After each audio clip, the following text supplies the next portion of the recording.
வெற்றிவேல் முருகருக்கு அரோகரா. அஞ்சு முகம் தோன்றின் ஆறுமுகம் தோன்றும் வெஞ்சமரில் அஞ்சேல் என வேல் தோன்றும் நெஞ்சில் ஒரு கால் நினைக்கில் இரு காலும் தோன்றும் முருகா என்று ஓதுவோர் முன். வெற்றிவேல் முருகருக்கு அரோகரா.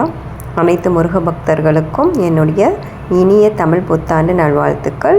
இந்த வீடியோ கொஞ்சம் லேட்டாக தான் போஸ்ட் பண்ணுற மாதிரி இருக்குது. இந்த வீடியோவில் நீங்கள் என்ன பார்க்க போகிறீங்க அப்படின்னு பார்த்தீங்கன்னா, நான் அன்றைக்கி தமிழ் புத்தாண்டுக்கு எங்கே போனேன் அப்படின்னு சொல்லி உங்கள் கூட ஷேர் பண்ணிக்கிறேன். ஆக்சுவலி பார்த்திங்கன்னா, நான் திருத்தணி போயிருந்தேன். அந்த எக்ஸ்பீரியன்ஸ் தான் உங்கள் கூட நான் ஷேர் பண்ணிக்கிறேன். உங்களுக்கு எல்லாமே தெரியும். நம்ம முருகர் திருப்புகழ் படிக்க ஆரம்பித்தாலோ, வேல்மாறல் படிக்க ஆரம்பித்தாரோ, இல்லை அவரை நினைக்க ஆரம்பித்தாலே சரி, அவரோட வேல் மயில் புக்கு, அவரோட படம், அவர் கோயிலுக்கு போகிறது, இந்த மாதிரி நிறைய வாய்ப்புகள் நம்மளுக்கு கிடச்சிக்கிட்டே இருக்கும். அந்த மாதிரி தான் நான் இப்போ கண்டினியூவாக திருப்புகழ் டெய்லி காலையில் பாராயணம் பண்ணிகிட்ருக்கேன்.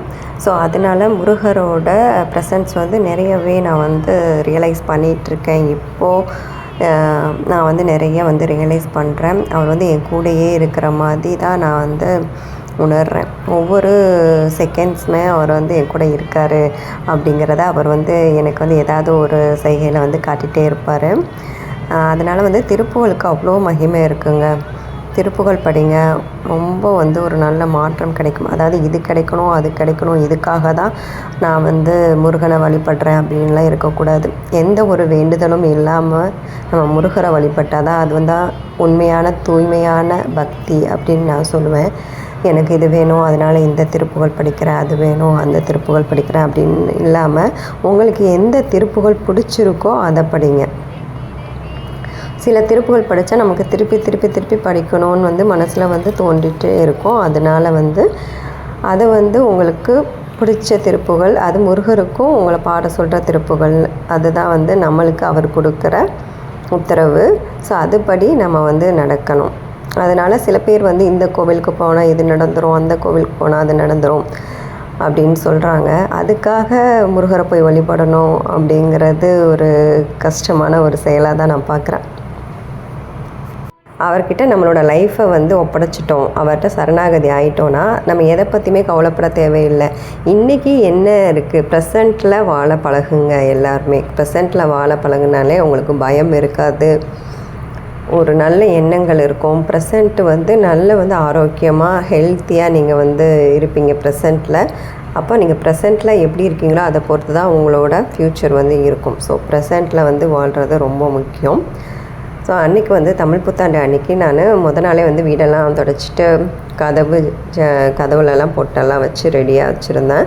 ஸோ மறுநாள் காலையில் எழுந்து ஏர்லி மார்னிங்கே கிளம்பிட்டோம். ஏன்னா நிறைய கூட்டங்கள் இருக்கும் இல்லையா, தமிழ் புத்தாண்டு வேறு. அதனால முருகர் கோவில் இப்போ எங்கே போனாலும் பயங்கர ரஷ்ஷாக தான் இருக்குது. சாமி அவ்வளோ சீக்கிரமாக பார்க்கவே முடியாது. ஸோ தமிழ் புத்தாண்டு வேறு, அதனால் நாங்கள் ஏர்லி மார்னிங் கிளம்பிட்டா அந்த நேரம் கொஞ்சம் ஃப்ரீயாக இருக்கும் அப்படின்னு சொல்லிட்டு கரெக்டாக சன்ரைஸே நான் போய் திருத்தணியில் தான் பார்த்தேன்.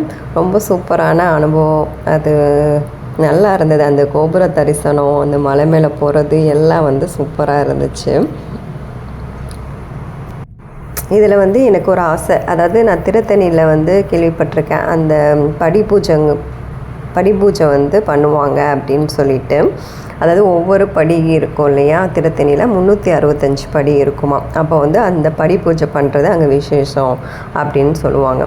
எனக்கு அந்த படி பூஜை பண்ணணும் அப்படின்னு சொல்லி எனக்கு ரொம்ப ஆசை.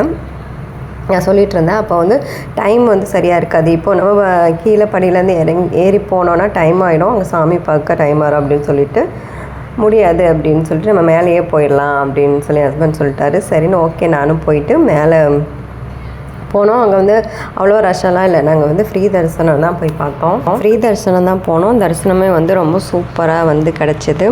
நம்ம பாடுனா அவருக்கு ரொம்ப பிடிக்கும்னு சொல்லுவாங்க. அது ரொம்ப உண்மை. நம்ம எப்போ கோவிலுக்கு போயிட்டு பாட்டு பாடினாலும் நம்மளுக்கான ஒரு டைம் அங்கே கொடுத்துருப்பாங்க. போங்க போங்க அப்படின்னு சொல்லுவாங்க இல்லையா சாமியை பார்க்குறப்போ. ஆனால் நம்ம பாட்டு பாடினோன்னா அது சொல்லவே மாட்டாங்க. நம்ம அப்படி நின்றுட்டே இருந்தால் கூட கொஞ்சம் பாடு பாடு அப்படிங்கிற மாதிரி தான் முருகர் வந்து சொல்கிற மாதிரி நம்மளுக்கு இருக்கும். அந்த நேரத்தில் அவ்வளோ டைம் நம்மளுக்கு குஷன் டைம் நிறையா இருக்கும். அப்போ நம்ம அவரை பற்றி பாடலாம். நிறைய வந்து திருப்புகழ் பாடினா அவருக்கு ரொம்ப பிடிக்கும். ஏன்னா இது நிறைய கோவிலில் வந்து நான் ரியலைஸ் பண்ணியிருக்கேன். இப்போ ரீசெண்டாக வந்து திருப்பூர் போயிருந்தப்போ கூட எனக்கு அப்படி தான் ஆச்சு. அங்கே கூட மூலவர்கிட்ட போனால் அவ்வளோ நேரங்க எல்லோரும் வந்து சாமி கும்பிட்டு போயிட்டே இருக்காங்க. எனக்கு வந்து அவ்வளோ நேரம் பார்த்துட்டே இருந்தேன். அப்புறம் ரொம்ப நேரம் பார்த்துட்டு இருந்தேன்னு சரி நம்ம பாடலாம் அப்படின்னு சொல்லிட்டு பாட ஆரம்பித்தேன். அதனால் நம்மளுக்கு நிறைய வந்து அவரை பார்க்குறதுக்கு டைம் கொடுப்பாரு. பாட்டு அவர் கேட்பார். இதெல்லாம் சொன்னாலே கொஞ்சம் எமோஷ்னல் ஆயிடுது. அதனால் நிறைய வந்து பாட்டு பாடுங்க, திருப்புகழ் பாடுங்க. முருகர் வந்து நிறைய வந்து உங்களுக்கு கிஃப்ட்ஸ் கொடுப்பாரு. அவர் வந்து கனவுல வருவார், நிறைய காட்சி கொடுப்பாரு, அவங்க கூட பேசுவார். இதெல்லாமே வந்து நம்ம வந்து திருப்புகழ் படித்தா வந்து கிடைக்கும். பணமும் புகழும்காக வந்து நம்ம முருகரை வழிபடுறோம். இது வேணும் அது வேணும்னு கேட்குறோம். ஆனால் முருகா நீ தான் வேணும் அப்படின்னு சொல்லி தான் வேண்டணும். அவர் காலடியை வந்து கெட்டியாக பிடிச்சிக்கணும். அவரை தவிர வந்து நமக்கு வந்து வேறு எதுவுமே வந்து முக்கியம் கிடையாது. அவரை பார்க்குறதுக்காக கோவிலுக்கு போகணும், எல்லா கோவிலும் வந்து எக்ஸ்ப்ளோர் பண்ணணும். முருகர் வந்து எங்கெங்கே இருக்காரோ அந்த எல்லா கோவிலும் எக்ஸ்ப்ளோர் பண்ணணும் தான் என்னோடய ஆசை. அப்புறம் வந்து பார்த்திங்கன்னா நான் வந்து சரி சாமியெல்லாம் கும்பிட்டுட்டு வந்த பிறகு ஃபோட்டோஸ் எடுக்கலாம் அப்படின்னு சொல்லிட்டு வீடியோ ஒரு திருப்புகழ் பாடணும் அப்படின்னு சொல்லிட்டு கோபுரத்தை பார்த்துட்டே பாடலாம் அப்படின்னு சொல்லிட்டு நாங்கள் அந்த சைடு போனோம். அந்த படி இருக்க சைடு போனோம் திருத்தணியில். அப்படி பார்த்தோன்னையும் எல்லோரும் வந்து மஞ்சள் குங்குமம்லாம் வச்சுட்டு வந்தோன்னையும் எனக்கு ஒரு ஆசை வந்துடுச்சு. சரி நம்ம போயிடலாம், எப்படியும் கீழே போயிட்டு மஞ்சள் குங்குமம் வச்சுட்டு வந்துடலாம் அப்படின்னு சொல்லிட்டு கடன் கீழே இறங்கி அங்கேருந்து மறுபடியும் மஞ்சள் குங்குமம் வாங்கி வச்சுட்டே வந்தோம். என் பொண்ணுங்களையும் கூட வந்தனால அவங்களுமே வந்து மஞ்சள் குங்குமம்லாம் வச்சுட்டு வந்தாங்க. ஸோ அந்த ஆசையும் வந்து அன்றைக்கே வந்து முருகர் நிறைவேற்றி கொடுத்துட்டாரு பாருங்களேன். அன்னன்னைக்கு அதாவது நம்ம எது வந்து கரெக்டாக வேண்டுறோமோ அதை வந்து கண்டிப்பாக வந்து நிறைவேற்றி கொடுத்துருவாரு. அப்போ வந்து பால் குடமும் எடுத்துகிட்டு போயிட்டு இருந்தாங்க. நாங்கள் வந்து மஞ்சள் குங்குமம் வச்சுட்டு போகிறப்போ அப்போ தான் வந்து பாலாபிஷேகம் நடக்க போகுது. ஸோ முருகரை பார்த்து சந்தோஷத்தோடு வீட்டுக்கு வந்துட்டோம். தமிழ் புத்தாண்டு சூப்பராக இருந்தது. வெற்றிவேல் முருகருக்கு அரோகரா.